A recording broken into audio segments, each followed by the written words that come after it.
Howdy. I'm Grey Pilgrim. Well, I was reading up on some guns last night, and it made me think of something that I should really talk about. Everybody talks about, they're into black powder, percussion revolvers.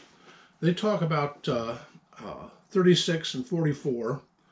I mean, they might go up to 50 if they're talking about a long gun.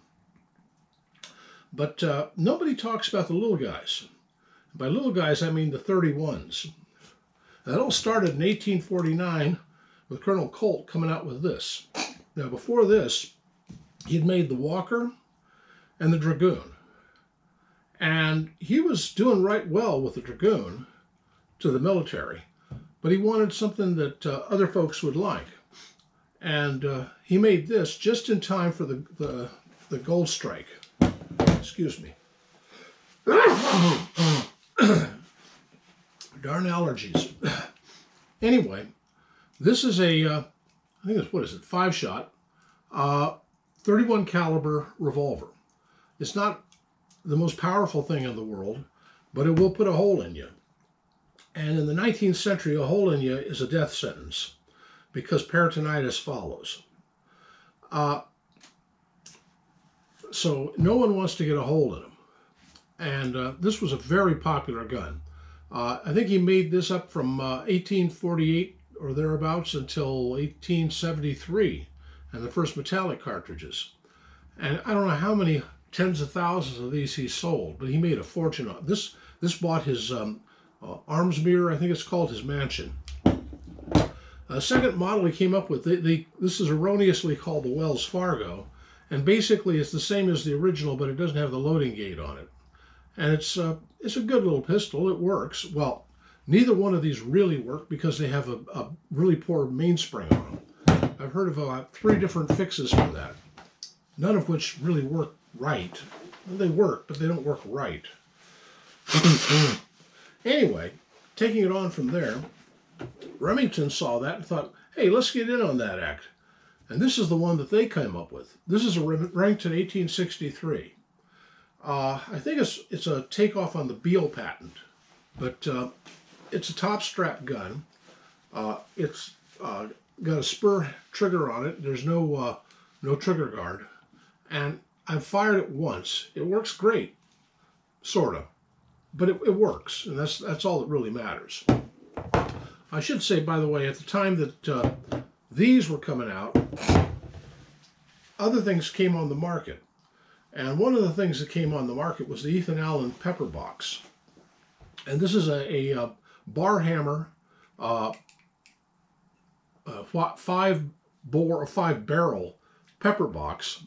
And this is an early Ethan Allen. I forget, I think it's Allen, and I forget which one of his brother-in-laws he was partnered with at this point. But it's on there somewhere, but I don't have my glasses on, and I don't want to try and figure out the hieroglyphs on it. But anyway, another one, this is also in 31. Also at the time, Frank Wesson came out with one that was just like this. But his was a centerfire. It was a 22 rimfire. And what this is a rotating barrel gun. You put it into half cock, I guess into full cock, put it into something. Oh, I can't remember. Let's try this again. Yeah, you put it into half cock. Oh yeah, then you hit this button on the bottom and you flip the barrel. And this one is, you have to put some nipples on here. This is a percussion cap gun. I don't know who made this one in particular. I think it's Classic Firearms made a copy of the original. There's no markings on this, so I have no idea who made it. But it's just a cute little gun, and I had to pick it up. And last but not least, this is my Josiah L's Mormon revolver, one of 624 that were ever made. And basically, it's the pepper box design, but a single barrel with a rotating cylinder. And built-in nipples that have been peened over so much that they no longer work.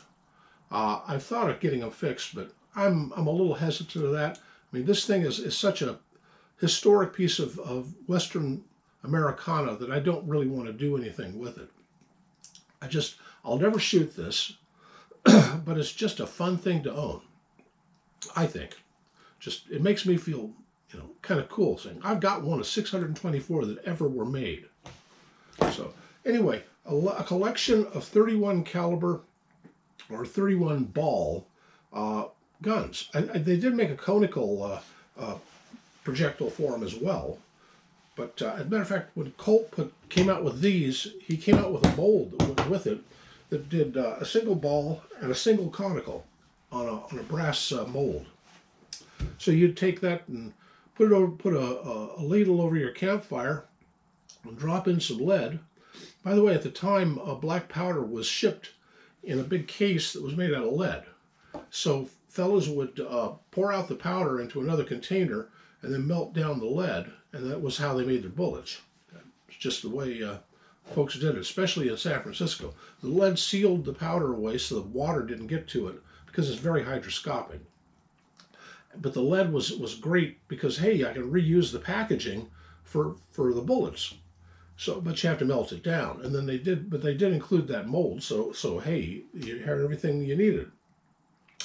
I think Els made his own molds. There's a few bits on the internet about this, not this, but about Josiah Els. John Moses Browning was not the only gunsmith who went across the trail to Utah.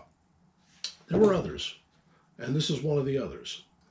So anyway, my trip down the road of Americana. Happy trails. Oh.